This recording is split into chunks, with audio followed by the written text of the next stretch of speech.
사랑하는 성도 여러분, 12월 16일 수요일 아침입니다. 하나님의 은혜와 평강이 함께하길 축복합니다. 오늘 우리에게 주시는 하나님의 말씀은 베드로전서 2장 11절로 25절까지의 말씀입니다. 우리 다 함께 11절 말씀 읽도록 하겠습니다. 사랑하는 자들아, 그류민과 나그네 같은 너희를 권하노니 영혼을 거슬려 싸우는 육체의 정욕을 제어하라. 아멘. 우리는 산돌이신 예수 그리스도 위에 세운 교회입니다. 그래서 주님께서 우리를 신령한 젖으로 인하여서 먹이시고 그리스도의 장성한 분량까지 자라게 하십니다. 그리고 우리를 거룩한 하나님의 나라의 백성, 제사장으로 삼아 주셨습니다. 우리가 이 땅에 있는 동안에 우리는 거룩한 사명자로, 소명자로 살아가게 됩니다.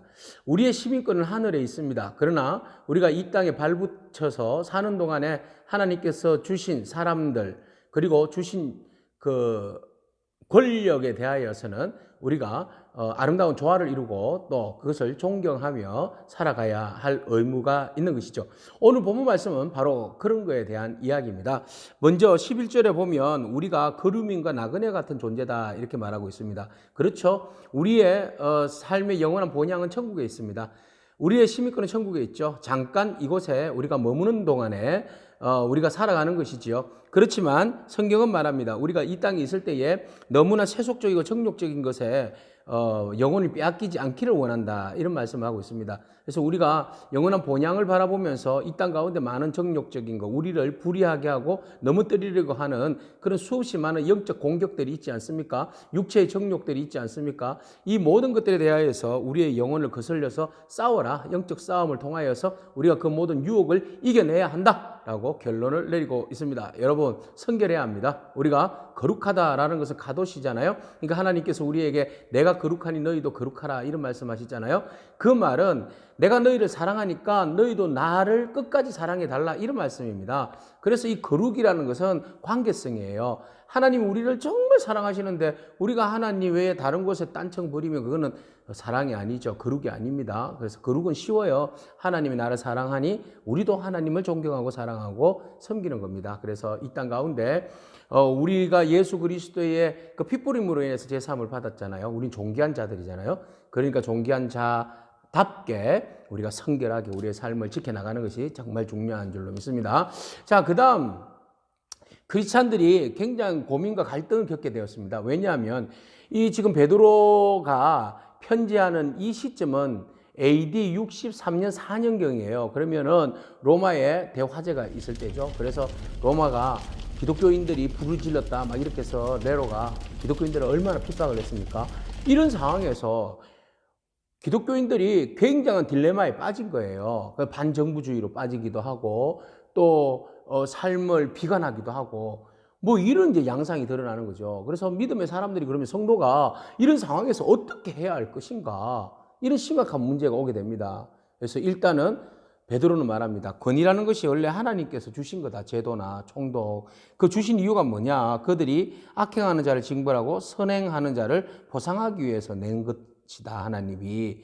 그러면 원래 권위는 하나님으로부터 온 것이고 하나님이 나라도 세우고 사람도 세우시잖아요. 우리 느부갓네살이나 이 왕들을 통하여서 우리 보지 않습니까? 그러면 그 자체는 하나님이 세워주신 거죠. 근데 그들이 땅의 그 왕들과 권력자들이 그 욕심의 이끌림으로 인해서 그들이 그 악을 행하는 것들에 대해서는 그들의 그 심판의 몫이에요. 그들이 나중에 형벌을 받게 되죠. 그런데 그들 자체의 어떤 권위 자체를 우리가 부정하고 반정부, 무정부 상태, 대항 이거는 안 된다는 겁니다. 우리에게 주어주신 그 제도와 법에 대해서는 우리의 의무와 책임을 다해야 한다는 것이죠. 비록 마음에 들지 않는 부분이 있지만 그 들지 않는 부분이 있다고 해서 정부를 그냥 뒤집을 수는 없는 거잖아요. 정권을 완전히 뒤집을 수는 없는 거잖아요. 자, 물론 뭐 극한 경우에는 뒤집을 수도 있겠죠. 자, 그렇지만 일반적으로 평범하게 돌아가는 상황 가운데에서 정부의 일이나 어떤 시책이나 제도나 어떤 권위나 이런 부분에 대해서는 크리스찬들이 지혜롭게 하자는 겁니다. 지혜롭게. 예수님께서도 말씀하셨죠. 가이사의 것은 가이사에게, 하나님의 것은 하나님에게. 이분법이 아니라 인정하면서 하나님의 뜻을 따라서 순결하게 영적 싸움에서 우리 자신들이 넘어지지 말고 우리 자신들을 지켜나가자는 겁니다. 자, 이 이야기를 뭐라고 이야기하는가 하면, 그러면서 우리는 하나님을 두려워하고 왕들을 존경하고 사람들을 사랑하고 범사의 모든 일들에 대해서 관용을 베풀고 행하라는 거죠. 이 말은 무슨 뜻을 담고 있습니까? 우리가 어려움을 당한다 할지라도 로마의 지금 박해로 인하여서 얼마나 많은 어려움이 있습니까? 그럼에도 불구하고 우리 본연의 자세를 지키자는 거죠. 크리스찬으로서, 성도로서.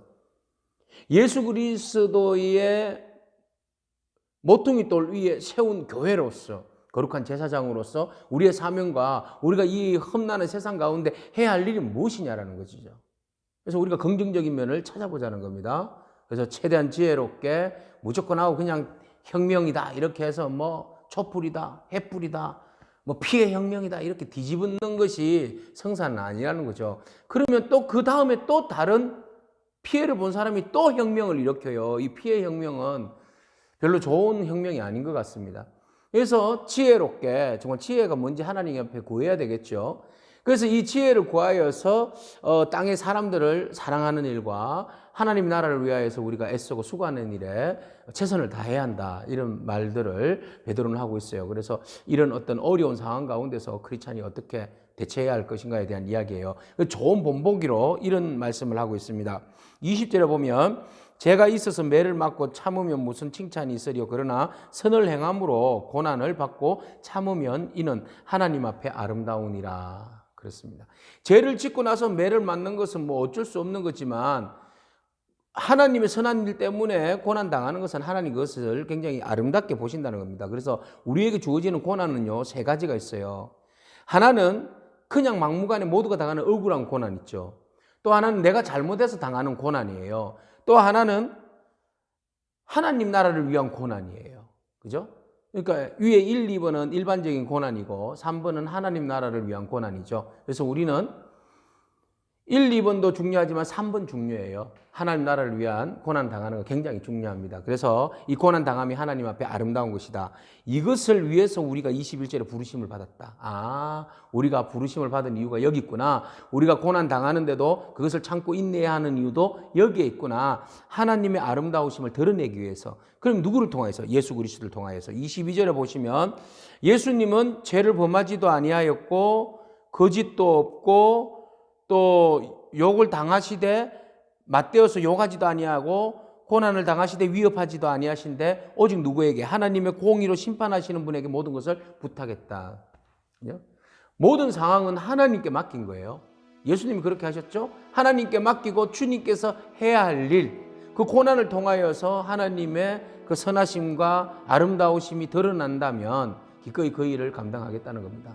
고난 가운데 지독하게 어려운 일이 있지만 그 고난을 통하여서 하나님의 아름다움이 드러난다면 기꺼이 예수님처럼 십자가를 그저 고난 가운데 맞이하셨듯이 우리에게 주어진 하나님 나라를 위한 고난은 기쁘게 감당해야 한다는 것이죠. 여러분, 얼마나 깊이 있고 얼마나 복되고 얼마나 보람된 일입니까? 하나님 나라를 위해서 고난을 자청하는 것, 이것이 정말 성숙한 말년을 살아가는 그리스도인의 모습이 아닐까요? 그래서 불기둥 막 불 속에서 환란 가운데서도 대화재 가운데서도 로마의 네로가 불질렀다, 네로를 죽이자 막 이렇게 외치는 것이 아니라 그 속에서 불타가 죽어가는 사람, 엄마를 잃은 아이들, 화상 입어서 괴로워하는 사람들, 그런 사람들에게 우리가 베풀어주고 말이죠.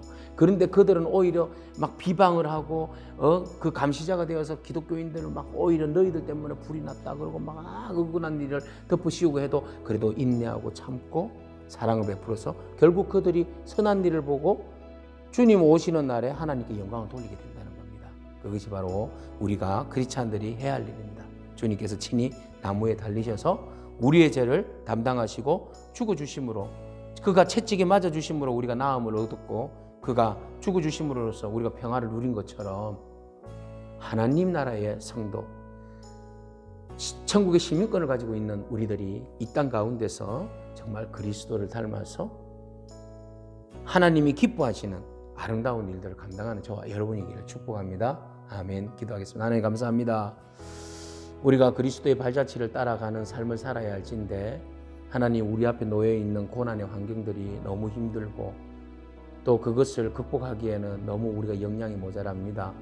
그러나 주님께서 친히 하나님 앞에서 기쁨과 아름다움이 되시기 위해서 고난을 기꺼이 받아주시고 그 고난으로 인하여서 우리를 살리시고 우리를 세워주신 그 놀라운 은혜를 생각해 본다면 우리가 고난과 어려운 가운데서 하나님 나라를 위하고 또 죽어가는 영혼들을 살릴 수 있다면 그 일들을 기꺼이 감당하는 저희들 될 수 있도록 주님 축복하여 주옵소서. 예수님의 이름으로 기도합니다. 아멘. 여러분 오늘도 믿음으로 승리하기를 축복합니다. 아멘.